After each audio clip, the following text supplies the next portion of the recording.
The bus was almost full when it pulled up to the stop, its brakes sighing like a tired old man.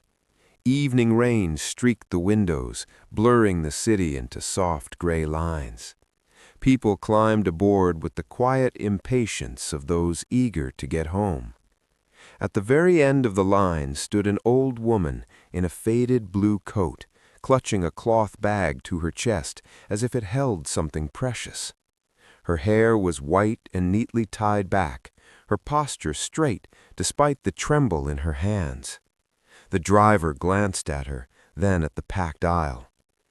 "Only one seat left," he said, nodding toward the back. She smiled gently. "That's enough." Inside, the last seat was beside a young man in his late 20s. He wore headphones, eyes fixed on his phone, shoulders tight with exhaustion. His jacket was worn at the elbows, and a stack of papers stuck out of his backpack: job applications, resumes, rejection letters. His name was Daniel, though no one on that bus knew it. The old woman hesitated, then sat carefully beside him. For several stops they rode in silence. The bus swayed, rain tapped the roof like distant applause. Daniel sighed and rubbed his face. He hadn't spoken all day, not since the interviewer that morning had smiled politely and said, "We'll call you." They never called. The old woman noticed his restlessness.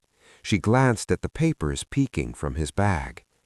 "Long day?" she asked softly. Daniel stiffened, then pulled out one earbud. "Yeah, something like that." She nodded, as if she understood far more than he had said. "I used to ride this bus every day after work, 42 years. Daniel raised an eyebrow. "What did you do?" "I stitched wedding dresses," she said, her eyes lighting up. "White gowns, so many hopes sewn into fabric." "That sounds nice." "It was," she replied, "until the factory closed. That was a long time ago." The bus lurched forward. Outside, neon signs reflected on wet pavement like broken rainbows. Daniel hesitated, then spoke, surprising himself. "I've been looking for work for months. Feels like no matter how hard I try, I'm invisible." The old woman studied him carefully. "Invisible people still matter," she said. "Sometimes they matter the most." He almost laughed, but something in her voice stopped him.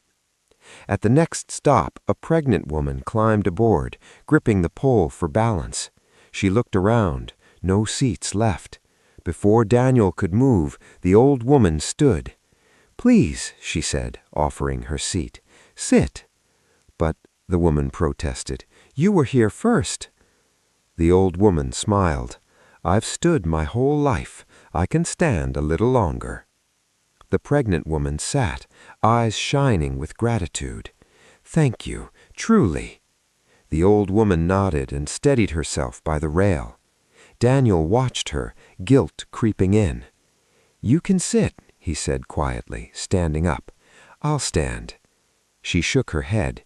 "No, dear, this is your seat now." "I insist." She leaned closer and lowered her voice. "Then let me give you something first." She opened her cloth bag and pulled out a small, carefully folded piece of paper, yellowed with age. "What's this?" Daniel asked. "A letter," she said, "from my husband. He wrote it the day before he passed away." Daniel froze. I can't take that." "You won't keep it," she replied. "You'll just read it when you need it most." Before he could refuse again, the bus slowed. "This is my stop," she said. The doors opened with a hiss. She stepped down into the rain, then turned back. "One more thing," she added. "You are not invisible. You are becoming." And then she was gone, swallowed by umbrellas and evening shadows. Daniel stood there long after the doors closed, the letter warm in his hand. That night in his small apartment, with the hum of traffic outside and disappointment heavy in his chest, he unfolded the paper. The handwriting was careful, loving. My love, if you are reading this, it means I am no longer beside you, but I hope you feel me still. Life will be hard. People will overlook you. Doors will close. But promise me this. Never measure your worth by how the world treats you on its worst days. Kindness given freely always returns, sometimes not to you, but through you, and that is enough. Daniel read the letter 3 times.